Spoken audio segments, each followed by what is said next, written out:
Hi, welcome. In this video, I'd like to discuss one of the dynamics that I work off of, and it can really help get the relationship turned around in a way that's very safe for people. And it's kind of one of the secret of dog training, really. Once you really understand, the relational aspect of training, and again, this affords the ability for people not to get bitten, even the trainer not to get bitten, even when they're encountering very aggressive dog cases, and I'm talking the worst of the worst. And this issue is being able to, understand the issue of control, how that contrasts, okay, with the dog's state of mind relationally through certain people, it can be through situations, other animals, and how to play off that in such a way to keep things leveled out, to make sure that the dog isn't going to go into a high challenge state, and which can represent a moment of aggression. And again, the point is, once you have that moment of aggression, it can really take hope away from people very quickly.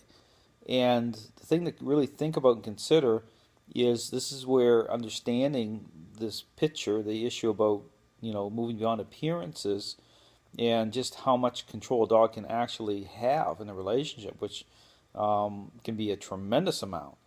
And my point is, just because someone hasn't gotten bitten before does not mean that you as a trainer or someone walking into a situation, bad things can happen very quickly because of how control issues themselves, how they play off, how it plays out through the owner, through the environment, and through getting to a level of just kind of into a management control situation.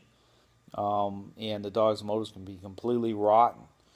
And again, stepping into a situation where a dog's holding on to a tremendous level of control through that dog owner, and you take the reins, so to speak, or take that leash, and you think that you're going to show that owner, how to, interact with the dog a certain way, you could get bitten very quickly before you even take your first step forward. And that's how profound the connection is in dog, because walking in, the dog isn't about trust too. People will say, well, the dog doesn't trust the person.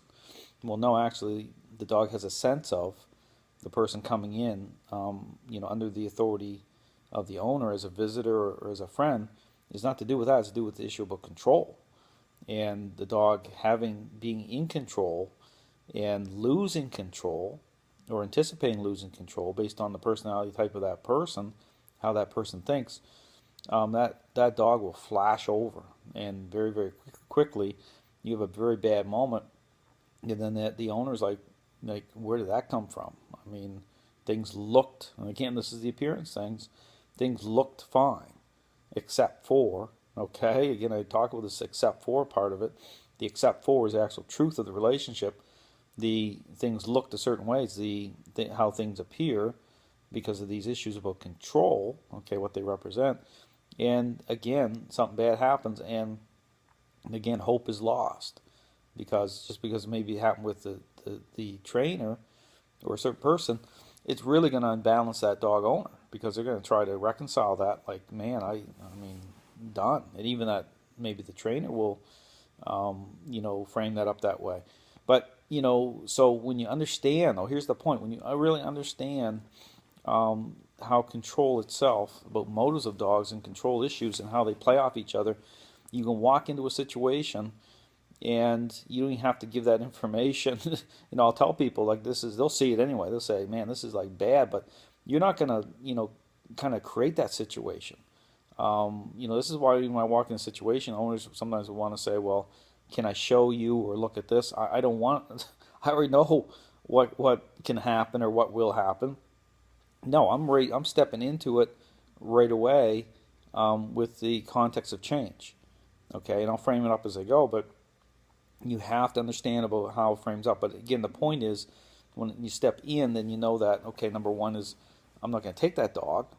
because again, when I'm walking in, I will, I kind of put the motives to the test a little bit. I'm seeing how that dog is responding to that dog owner being brought under a certain level of leadership, and I know right away. And again, I get certain information, but I'll know whether or not it's better for me to coach that owner. Again, by coaching the owner, getting them to do the method, even though they may want me to take the dog, I know that within the context, it's not going to be helpful. Okay, that dog's going to go into too high of a challenge state based on what I represent to the dog. And by playing off, being able to play off that issue of control, even knowing even back and forth from, say, one family member to another, you have to be careful of that as well, because if one owner represents a higher level of empowerment to that dog, that will inflame the dog. That'll contrast back and forth. So you have to be very, very aware of these control issues and very intentional about it. But that's the point. That's kind of like the secret of training.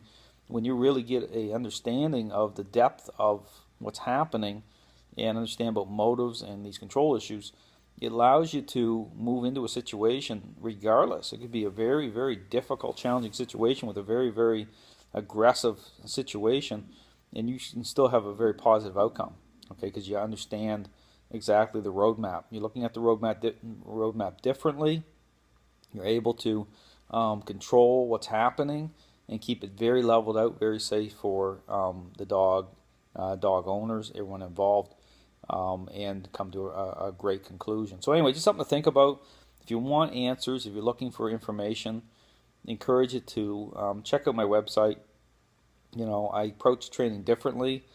I approach it for what it really is in terms of at a intervention level, understanding the process in terms of meeting a dog's relational needs, and once the dog has a level of control in the relationship, how to walk into that situation in such a way that's going to make it very safe for everybody, and you're going to have a positive outcome on the other side. So thanks for watching.